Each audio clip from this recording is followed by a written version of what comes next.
The first thing that convinced me someone had been inside our house was not the broken window. It was the sound of someone breathing in a closet. It was a normal February night, cold enough that neither my wife nor I had any interest in going outside, so we were lying in bed watching a late-night movie before going to sleep. The room was warm. The television filled the darkness with flickering light, and everything felt completely ordinary. Then, without warning, the television shut off. The room went black. My wife and I both let out the same annoyed grunt at almost exactly the same moment. The lamps were dead. The clocks were dark. Every light in the house had disappeared. The power must have gone out, I said. I climbed out of bed and went to the front door. I only opened it for a second or two before the February air made me immediately regret it. The cold hit my face, but something else caught my attention. The neighboring houses still had their lights on, so it wasn't a neighborhood outage. It was just our house. I figured the problem might have something to do with the fuse box. It was located in a small boiler-type room in our basement, and although I couldn't think of any reason the power would suddenly cut itself off, there wasn't much else I could check. I grabbed a flashlight and headed downstairs. Our basement was arranged strangely. To reach the basement door, you actually had to walk down a short flight of stairs. I was tired, so I descended slowly, almost lazily, the flashlight swinging in my hand. When I reached the bottom, I stopped in front of the basement door. I turned the knob. Nothing. The door wouldn't open. I pushed harder. Still nothing. For some reason, I immediately assumed my wife had locked it. She was the only person who normally ever locked that door, so I went all the way back upstairs. "Where's the basement key?"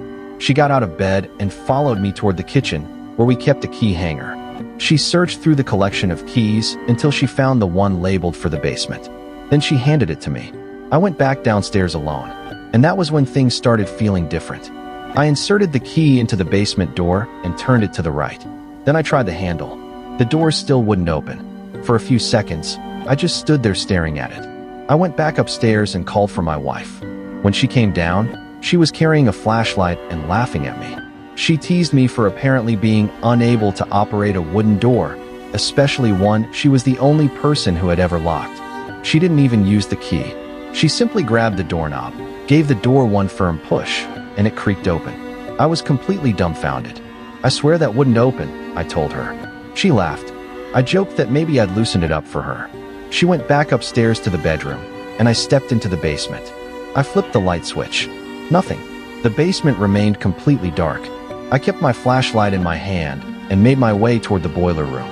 Once inside, I began tinkering with the switches in the fuse box, flipping them back and forth, trying to figure out which one had caused the outage.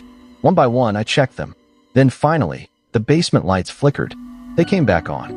Relief washed over me. At least there was an explanation for the darkness. I shut the small fuse box door and started to leave the boiler room. Then I heard something. A faint creak. It came from somewhere outside the boiler room. I stopped. One of the basement closet doors had moved. I stepped toward the doorway and looked out. There were two closet doors. One was completely closed. The other was slightly cracked open. I stared at that narrow opening. My heartbeat began to change. Until that moment, I hadn't really questioned the situation. I'd assumed the power had gone out for some ordinary reason. I'd assumed my wife had locked the basement door. But standing there, looking at that closet, a thought suddenly occurred to me. Why would the fuse box switch have been turned off in the first place? And then another thought followed. What if the basement door had never actually been locked? What if someone had simply pulled it shut? I stood about 2 feet from the closet. The basement had gone strangely quiet. I listened. Nothing. Then, from inside the darkness of that closet, I heard a slow, deep exhale. Not the house settling. Not the pipes. Breathing. Someone was in there. My body reacted before my mind could catch up. I turned and ran. I ran toward the stairs so fast that I barely felt my feet hitting the floor. I'd never gone up that flight of stairs so quickly, and this time, I made absolutely sure the basement door closed behind me. I don't remember thinking about whether the person in the closet could follow me. I just knew I needed to get upstairs. I reached the bedroom and yelled for my wife. She immediately saw something was wrong. I tried to explain what I'd heard, but even as I spoke, I could hear how frightened I sounded. I wasn't behaving like some calm, protective husband.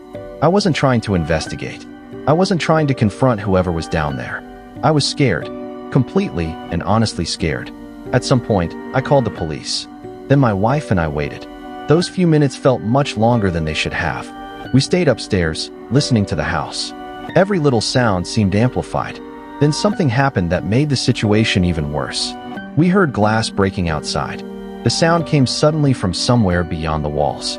I looked toward the bedroom window and stared into the backyard, but it was too dark to make out anything clearly.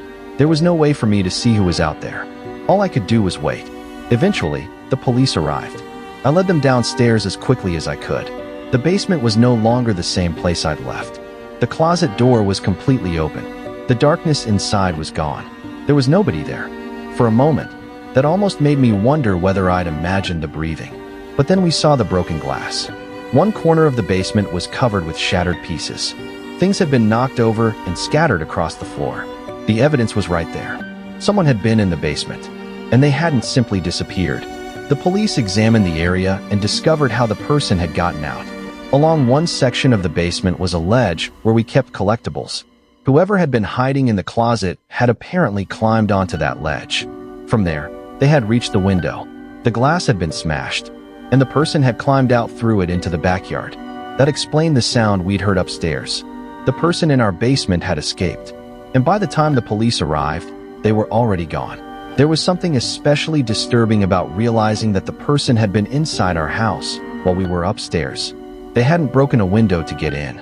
They had apparently entered through the basement, remained hidden, and somehow left the fuse box switch off.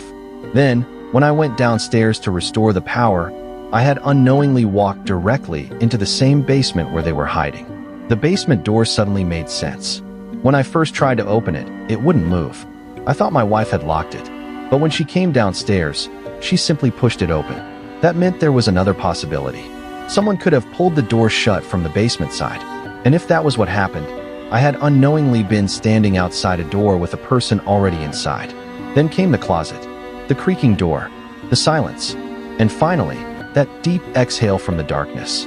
I still can't explain exactly what the person intended to do. They were never caught that night. There was no confrontation, no explanation, no moment where we discovered who they were or why they had chosen our house. All we knew was that someone had been inside our basement, hidden in a closet, and had escaped through our broken window. After the police left, my wife and I stayed awake. We kept the basement lights on. We kept the living room lights on. Every door in the house was locked. Neither of us wanted to return to the darkness we'd been sitting in only hours earlier. The house looked completely different with every light burning. The same rooms, the same walls, the same basement. But now there was a question attached to every shadow. Had the person been watching us? How long had they been there? And how close had they been while we were upstairs watching our movie? Those were questions we couldn't answer. Eventually, the night passed, but sleep didn't come easily. Every noise made us listen. Every creak made us look toward the hallway. And every time the house fell silent, I found myself thinking about that closet door downstairs. Because the scariest part wasn't simply that someone had broken into our home. It was the possibility that they had already been inside before we realized anything was wrong. The next day, we had the broken window repaired. In daylight, the damage looked less mysterious. The shattered glass was cleaned up. The things knocked onto the basement floor were put back in place. The window was secured again. Everything was repaired. But repairing the physical damage didn't erase what had happened. We kept thinking about how easily the entire night could have gone differently. It had started with something completely ordinary. My wife and I watching a movie in bed on a cold February night. Then the television went dark. The house lost power. I went downstairs expecting to find a simple electrical problem. Instead, I found a door that seemed locked. Then it suddenly wasn't. I found the fuse box and restored the lights. And only after that did I hear the closet. If I hadn't gone downstairs, the person might have remained hidden. If my wife hadn't come down with the key, I might have forced the door open. If I had stayed in the basement a few seconds longer, I don't know what would have happened. And if I hadn't heard that single breath, I might never have realized someone was there. That's the part that continues to bother me. There was nothing about our neighborhood that made us expect this. We didn't live in a bad area. There was no obvious reason for someone to choose our house. And yet, somehow, a stranger had gotten inside and ended up hiding in our basement. They were never caught that night. There was no final explanation waiting for us. Just the broken window, the disturbed basement, and the knowledge that someone had been close enough for me to hear them breathe. The experience changed the way we looked at our home. A place that had always felt private and secure suddenly felt vulnerable. The walls hadn't changed. The locks hadn't changed. But our sense of safety had. Even now, when I think back to that February night, I don't remember the movie we were watching. I remember the moment the television went black. I remember walking down those stairs with a flashlight. I remember pushing against a door that wouldn't open. And most of all, I remember standing 2 feet from a slightly open closet, listening to the silence. Then hearing someone breathe.